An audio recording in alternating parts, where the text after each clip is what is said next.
Spectateurs de Sport TV, bienvenue dans votre émission Max Sport.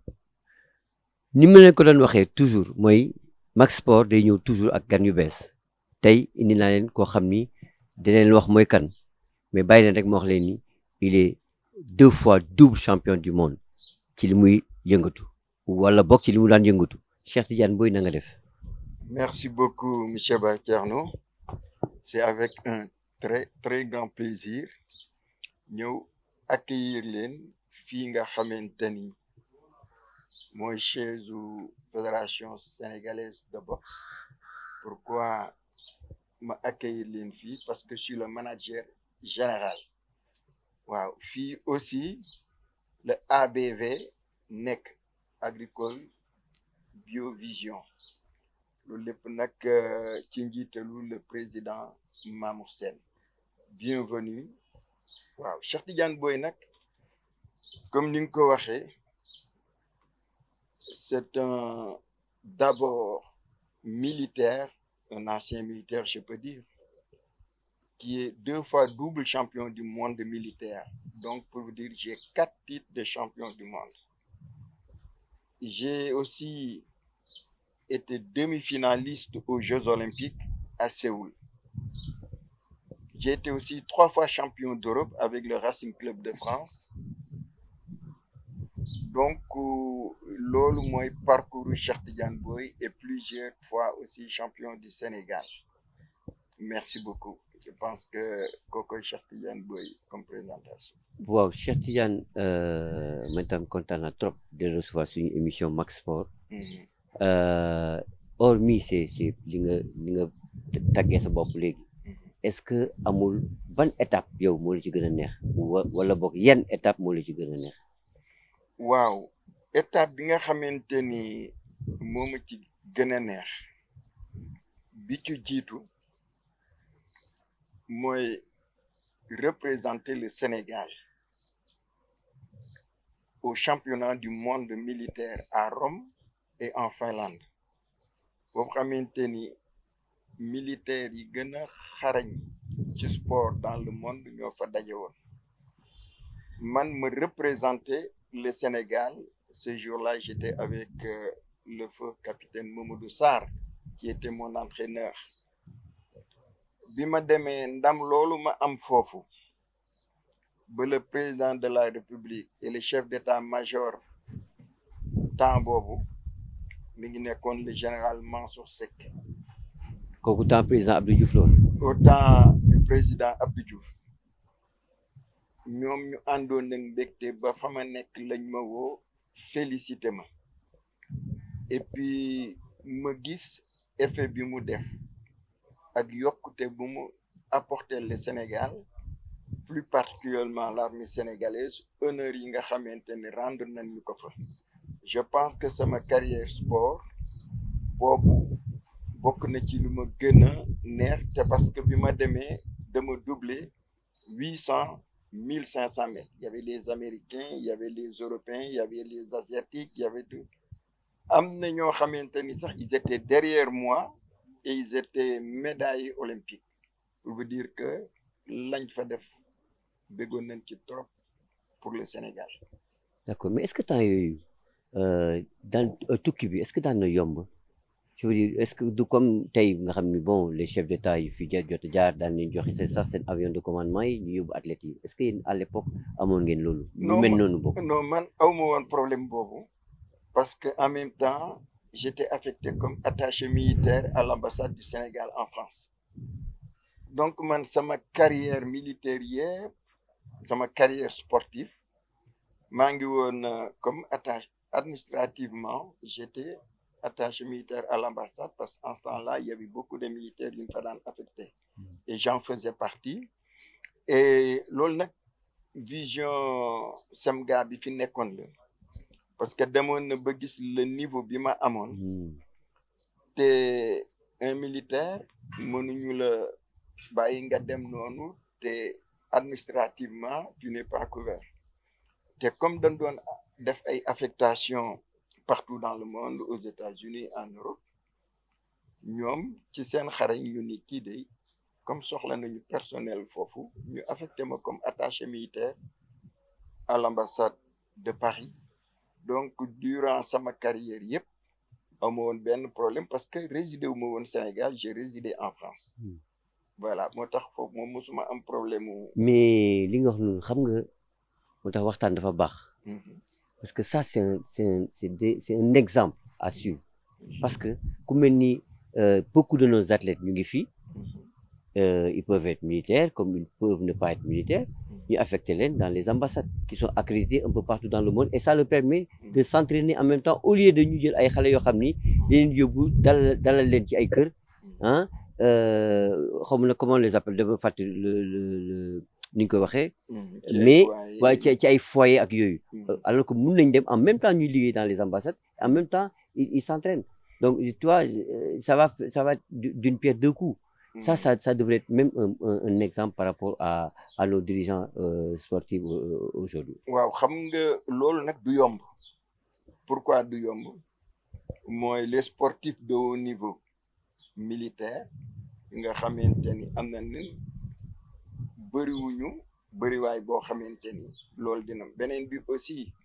mooy les postes au niveau de l'ambassade c'est des postes limités du ku nekk nga fa mën a yóbbu. donc nit nga xamante ni ci performance wane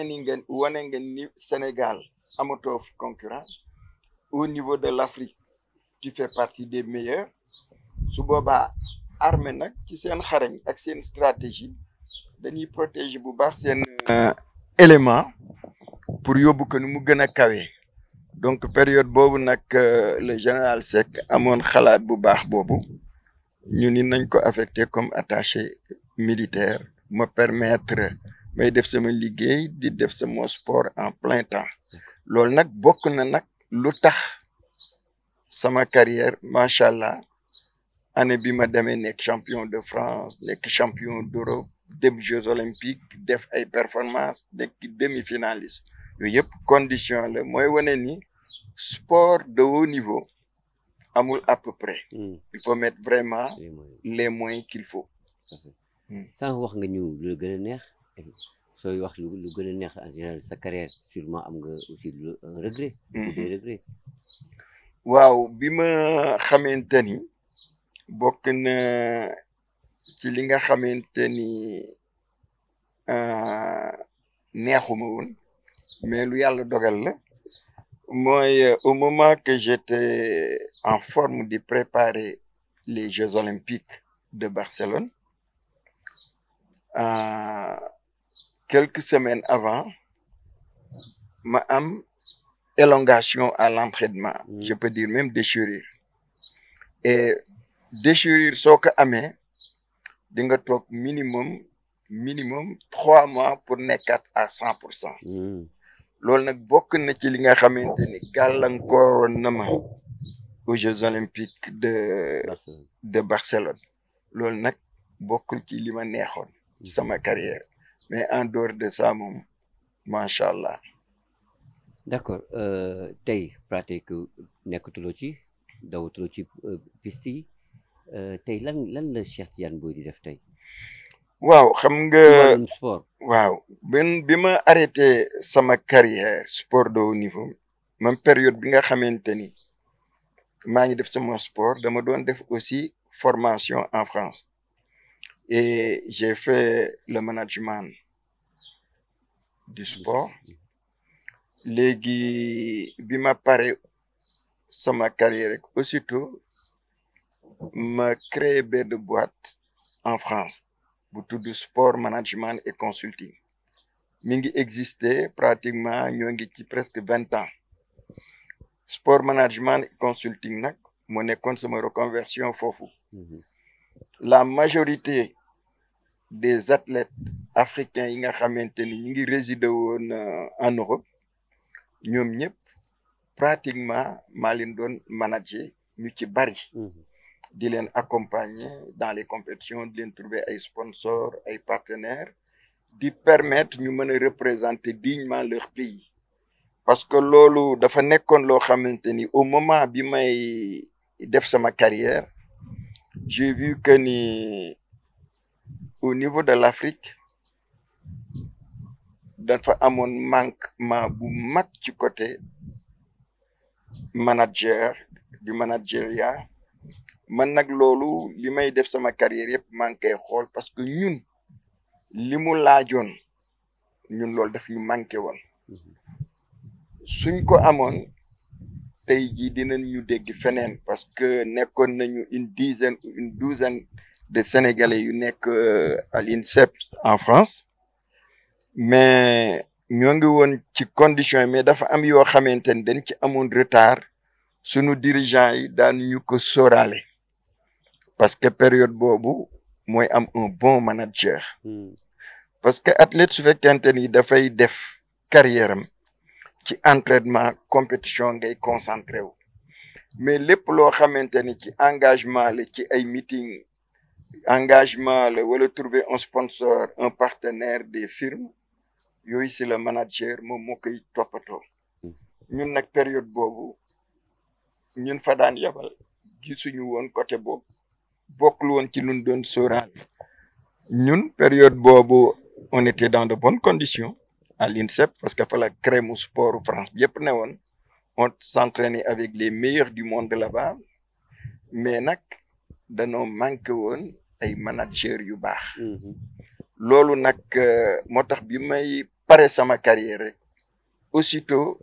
ma gis li manqué woon suñu rakk yi ma ni lii il faut ma taxaw ci donc loolu moo tax bi ma ci taxawee bi ma ko mettre en place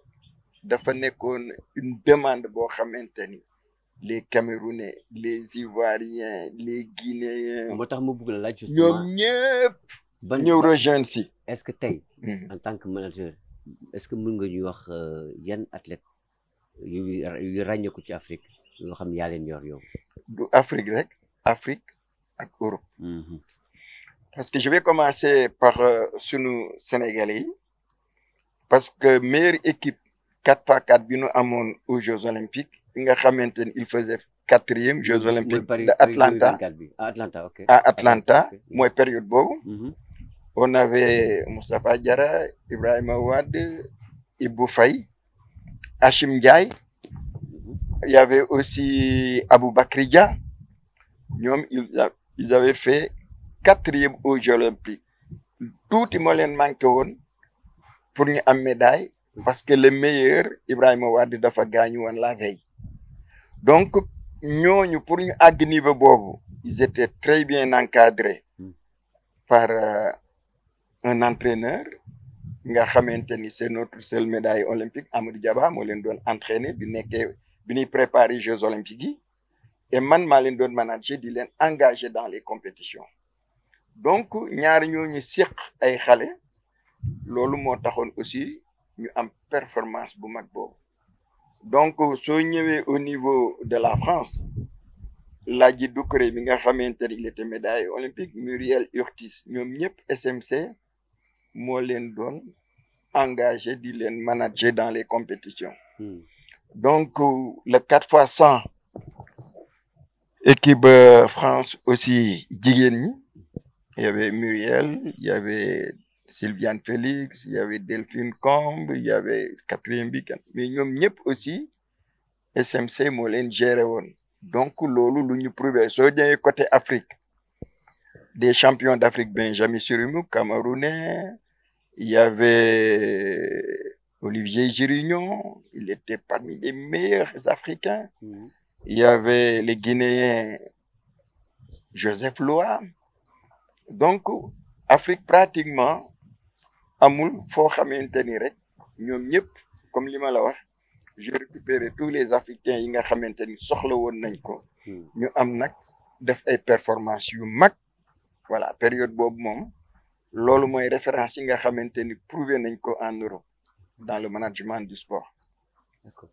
wax nga ñu sa reconversion ci côté athlétisme bi doon nekkoon mais sànq ci sa présentation yaay wax ni fii ñu nekk nii mooy siège u fédération sénégalaise de boxe et que yow yaay manager général est-ce que mën nga ci wax tuuti ci fédération waaw xam nga toujours ci SMC sport management et consulting pratiquement léegi dafa ñibbisi au niveau du Sénégal pour jàppale sport bi parce que suñu carrière yëpp ñu ngi ko passé fële management foofu léegi nag depuis bi ñu ñëwee nag yamuñu ci athlétisme danoo ñëw ak expérience bu nu am di accompagner discipline yu bari muy athlétisme boxe football yooyu yëpp ñoo ngi ci te loolu dafa nekk loo xamante ni ñu ngi ciy bay suñu waar ba mat sëkk parce que boxe bi comme ni ma ko waxee woon dañ toogoon lu mat plus de 30 ans mi ngi doon am ay gala mais amul woon championnat amul dara léegi nag ñi nga xamante ni dañoo nekkoon ci boxe bi ma xam leen ko mel ni Kandji ñoo bokkandoo woon ASFA il était l'entraîneur national ñu ñëw seet si ma nan lañ ci mën a jàppe nin ciy jàppe nag loolu dafa laaj expérience métier mi donc ma waxtaan ak ñoom ba wax leen ni leen il faut nag ngeen souple bi mooy du yéen ñi fi nekkoon rek yéen a fiy nekk il faut ngeen jëli ñeneen ñu bokkul woon fii indil leen beneen approche beneen vision parce que œil extérieur dafa baax ci ab fédération mais fédération yu bëri par expérience moo tax may wax li dañuy yaakaar ni ñi ci nekkoon rek ñoo ci war a nekk certes ñi ci nekkoon war nañ ci nekk mais ñeneen aussi suñu amee volonté war nañ ci mën a bokk mais ñu boole lépp di xàccandoo di dóorandoo mais bañ a yàq mais su fekkente ni nag dañ laa indi bokkoo ci nga ñëw bëgg a yàq dañ lay ñaanalaat rek nga dellu fa nga jóge woon donc loolu mooy li nga xamante ni moo ma indi ci boxe bi ba ñu wutali leen un président pour me dire que président du loo xamante ni da ngeen di dajale ak yëkkati loxo su fekkente ni da ngeen a bëgg am fédération bu baax ni ngay wutee détecter ay athlètes pour mën a am ëllëg ay champion noonu ngay wutee aussi ay dirigeants donc ci loolu confiance bi nga xamante ni ñi ma fekkoon ci boxe bi amoon nañ ko ci man ma leen di ci jiitu muy outil un bon président donc ki nga xamante ni mooy l'actuel président man maa ko seeti ak sama xarit bi ma lay wax Kandji l'ancien de l'ASFA ñu dem seeti ko waxtaan ak moom ñu wax ko présenter ko boxe bi nu mu meloon ak fi mu toll te lu tax ma seeti ko dañ ko wër parce que da nga doon wut koo xamante ni déjà am na passion boxe bi am na ci xam-xam te am na un bon réseau sur le plan national et international moom nag dafa nekkoon un président boo xamante ni il est très réseauté en Europe comme au Sénégal sur le plan sport et puis mu nekkoon avec un entraîneur bi nga xamante ni c'est l'un des entraîneurs les plus titrés en Europe ci boxe bi nekkoon Saalam nekkoon koo xam aussi da daan sponsoriser ay boxe ay salles de boxe en Europe donc kooku ne peut pas tomber du ciel da ngay dem seeti ko xooli les meilleurs bi ñu demee nag ba gis ko waxtaan ak moom mu nekk un bon professionnel pour vous dire que processus bi du lu yomb mu ni may leen ma ba ma am projet parce que du ma ñëw rek yanu ma bëgg indaale projet pour mu woyof topp nañ ko 7 mois ci 8e bi la ma woo boobu maa ngi Paris ma ñëw ñu tase mu ni ma pare na projet am pare na mu ni ma nag da ngay ñëw accompagner ma ci projet bi moo tax je peux dire que lim fi defagum ci boxe bi à l'espace ci benn mandat je pèse bien mes mots c'est le meilleur des présidents yi nekk ci fédération yi actuellement par rapport ak li mu def ci réseau ci investissement ci lépp pour boxe bi dem ci kanam à l'espace de 4 ans gagné na 2 fois CEDEAO dem 2 fois championnat d'Afrique benn bi mu indi 3 médailles benn bi mu indi 5 médailles 7 médailles même donc def performance yoo xam musul exister au niveau du Sénégal boxe bi demaat dugal partout au niveau du Sénégal loolu nag fédération boobu man mii maa ko manager je suis le manager général donc président bi dafa neex a bunge mooy ñi nga xamante ni dañuy trouver nit ñi nga xamante ni am nañu solo. Très bien.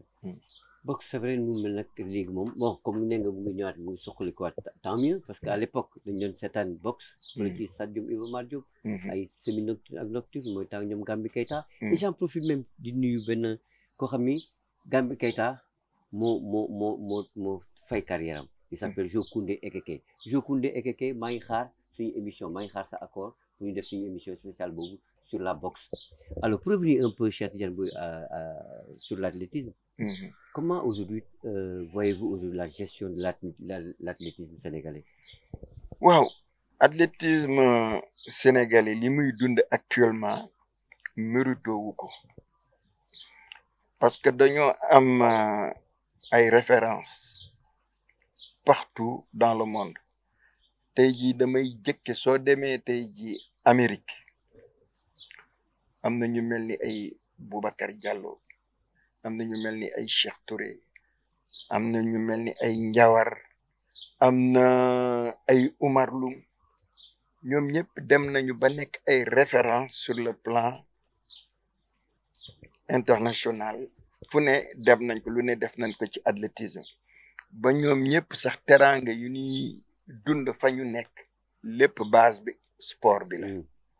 soo demee Europe foofu moom je peux dire la fa am c'est dommage Sénégal xamu ko nous avons les meilleurs entraîneurs actuellement yi nekk foofu yi nekk dans les clubs dans les centres d'entraînement tey jii nous avons je vais citer ku mel ni Moussa Fall kooku plusieurs fois nommé nañ ko le meilleur entraîneur de saut en hauteur en France nekkoon champion d'Afrique lu ne def nag li mu formé ci ay champion kenn Amidou Mbagnick Mbaye centre bi nga xamante la majorité ay bourse leen may ñu nekk en Europe bu nekk fële vers Rouen c'est lui l'entraîneur il forme beaucoup d'entraîneurs nga dem on a un grand Doudou Ndiaye c'est l'un des meilleurs entraîneurs de saut yi nekk foofu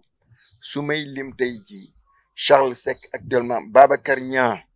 ñoom ñëpp ñu ngi def ay performances yoo xamante ni di ko apporter mais ñooñu dañoo nekk ñoo xamante ni ñoom ñëpp yéene bi ñu amal pour seen réew fu leen ko natt weesu ba ko mais problème bi mooy réew mi dañu amul politique sportive boo xamante ni danañ jëli doomu réew yi nga xamante ni ñu mën a yóbbul Sénégal fu mu gën a kawe te yëf yi lu nit ñi xamul former ay champion du ay médaille rek ak ay coupe mais ci koom li ñuy indil seen réew sur le plan développement emploi fu leen ko natt weesu da ko c'est des personnes ay milliardaires la ñuy former sport te ñoom ñëpp li ñu am ak lu ñu gagné yëpp mooy dañ koy investir at seen dëkk te ñoom ñëpp kenn koo ci gis yor na lu mat 2 fukki famille donc sport il faut mais je pense que nag am nañ ci yaakaar ak ñi nekk fi parce que c'est des jeunes am nañu vision xam nañu fi ñu jëm mais ñi fi mas a jaar yëpp kenn musul doxal politique sportive mais là jalon yi ñu tegagum dal na xel et dinañ am yaakaar ni dinañ gën a waxtaan ak les anciens nga xamante ni dañoo am xam-xam bi am diplôme yi pare pour jàppale seen réew loolu bis buñ ko defee boole ñëpp ñuy xàccandoo di dóorandoo problème yi ndaw yi nga xamante ni actuellement fédération mi ngi koy jàkkaar nu te di jànkoor fa mu koy wax jànkonteel yooyu yëpp c'est des détails administratifs yoo xamante ni en l'espace de 48 heures 72 heures maximum l'autorité mën na ko régler ñëpp xàccandoo mais su fekkente ni dafa am yoo xamante ni dara teguwul ci dëgg ci yoon su boobaa loo tabax du am fondement day daanuwaat léegi nag ñoom liñ leen di invité mooy lépp loo xamante ni irrégularité la bu nekk ci fédération bi ñu corriger ko pour ñëpp mën a liggéeyandoo ensemble pour le développement de l'athlétisme. ñi ma fi wax sànq yëpp nekkuñu fi apparemment. Mais qu'en est-il de nos coureurs locaux? waaw suñu coureurs locaux yi ndeysaan dama leen a yërëm mooy depuis presque 4 ans ngi nii amuñu fu ñu entraîner ba Jeux olympiques yi passé yi ñu def Paris 2024 dañ doon taqale rek ba Jeux olympiques yi avant muy ñëw ñu may leen ay bourses ñu dem France mais c'est pas ça une préparation ñoom li ñu soxla woon mooy préparer wu ci seen réew dans de très bonnes conditions profiter ci naaj bi parce que ñi nga gis ñu nekk Europe ak Amérique yëpp mooy athlète soo amee yenn niveau yi fu naaj wi féete da nga fay féete mooy dem entraîner ji foofu pour en même temps aussi se protéger parce que soo dee entraîner foo xamante ne dafa sedd dafa am ay risque claquage ki élongation ñun ñi ban cay toll su sedd bi ñëwee rek dañuy ñëw soit que en Afrique wala ñu dem aux Antilles wala ñu dem Mexico wala yu mel noonu uti naaj dan dem sax ba Afrique du Sud donc loolu nag la suñu xale yi amul ku amul terrain fooy entraîner defaroon nañu benn piste fële Diamniadio mooy annexe bi mais ñi defar annexe bi xawma ñoom ñoonu yàpp xawma ñi leen ko sant ñoonu yàpp déet waay lépp la piste ba lañ fa def mu mel ni ku nekk sooy daw ma dafa ne ay radier submersible yooyu voilà dafa gondole soo fa dee daw yenn daw yi sax risque la parce que fañ ko def baaxul niñ ko defaree baaxul léegi nag athlètes yi bi ñu demee ba sës amuñu fi nu jëm comme li ñuy wax ko amul yaay naaf maan fa lañ dem mais suñ fa demee suñuy daw duñu mën a nekk à 100% seen entraîneurs yi dañuy xool piste bi neen def leen attention bu leen jaar fii wala def leen nang donc loolu àndul c'est pas du sérieux donc xale yi nekk fii nous avons des techniciens yoo xamante ni li may wax daf mu wóor ils l'ont déjà prouvé ku leen joxoon les moyens xale yi ñu teg leen ci conditions yu baax Sénégalais yi fii la ñuy jógee di defi compétition fi mu gën a kawe di am résultat comme ni européens yi di toogi seen dëkk nous avons ces possibilités là mais volonté politique kese la laaj mais sport bi kenn mësu koo jox akam ñi fi tekki ñëpp ci sport bi base bi du Sénégal mooy Sénégal ñoom ñooy débrouiller seen bopp dugg Europe conditions yi daje ñu nekk parmi les meilleurs du monde Sénégal di ci glorifier mais ñu former fii de A à Z ñun loolu la ñuy rêver te mën nañ koo am. yoo xam nga sànq da nga wax am piste fu ñu entraîner fu entraînement bi rek xëy na chef ci la mais xale yi nga xam ne tàmmuñu daw ak seen pointe yi mais bu ñëwee demee am pointe mais comment ils vont s'adapter acclimatation boobu naka la nar a demee où là on est à moins presque 1 an ou un peu plus d'1 an des JOJ. non pointe ak lépp luy xeetu outil Sénégal di ci am avance bu baax amuñu ci retard mooy même petite catégorie yi ndaw yi am nañu ay dàll xam nga ñun suñu problème mooy politique sportive ñu mettre leen dans de bonnes conditions mooy ñu leen di regrouper ñuy lekk di naan ñu am suivi seen école yi ñu leen di jàngal comme li am Amérique comme li am Europe mooy politique sportive boo xamante ni ñi nga xamante ni dañuy entraîner suba ak ngoon ñi nga xamante ni ñoo war a représenter le Sénégal ñu mettre leen dans de très bonnes conditions loolu suñ ko amee xarañte bi am na fii ci Sénégal Cheikh Tidiane du mu la téye lu yàgg. parce que xam naa ni am na leen lu lay xaar. tey naka nga gisee en tant que manager du sport. naka nga gisee la gestion du sport au Sénégal par la tutelle. waaw xam nga ñi fi nekkoon moom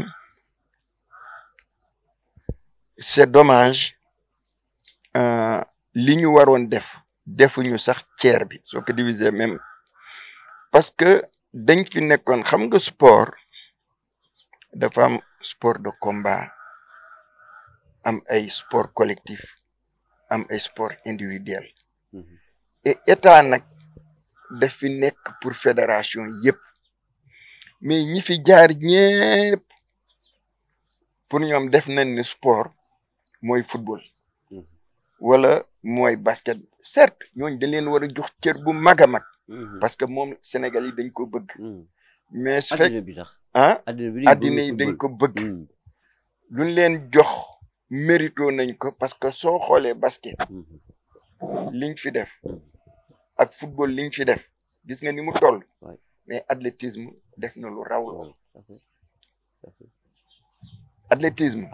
ay finaliste olympique ñun masuñu am finaliste football coupe du monde mosul am nañu ay demi-finaliste am nañu médaille olympique am médaille championne du monde mooy tey ji Sénégal la mu waroon def jeunesse bi def nañ ko moo tax nag politique sportive bi je pense que ni ak dirigeant yi ñu am dinañ waxtaan ak ñu nu war a waxal pour sport bi ñu jox ko akam def ci ay moyens mais ay miettes la ñuy def ci sportu Sénégal ay miettes par rapport ak yeneen budget yi nekk ci yeneen ministères yi loolu nag la ñuy ñaan autorité yi ñu tripler budget minimum tripler budget bi nga xamante ni la ñuy jox sport Sénégal nag pour ñëpp la bu ko pour ñaari discipline parce que am na ñoo xamante ni ci sport bi ñoo ngi gis seen bopp ci boxe bi ñii ñu ngi gis seen bopp ci volleyball bi ñii di gis seen bopp ci handball bi mais bu nu wax mais il faut nag ñuy séddaale loolu te on a la chance avec des JOJ am nañu ay installation yu bees yu mucc ayib li nga xamante ni moo gën a cher ci ab réew pour ñu def ko ñun nag yàlla suturaal nañu ba am nañu chance organiser JO yi li fi judd ci installation il faut nag looloo doon li gën a jafe li gën a yomb nag moom la état bi war a def léegi mooy politique sportive bu mat sëkk accompagner fédération yi loolu suñ ko defee rek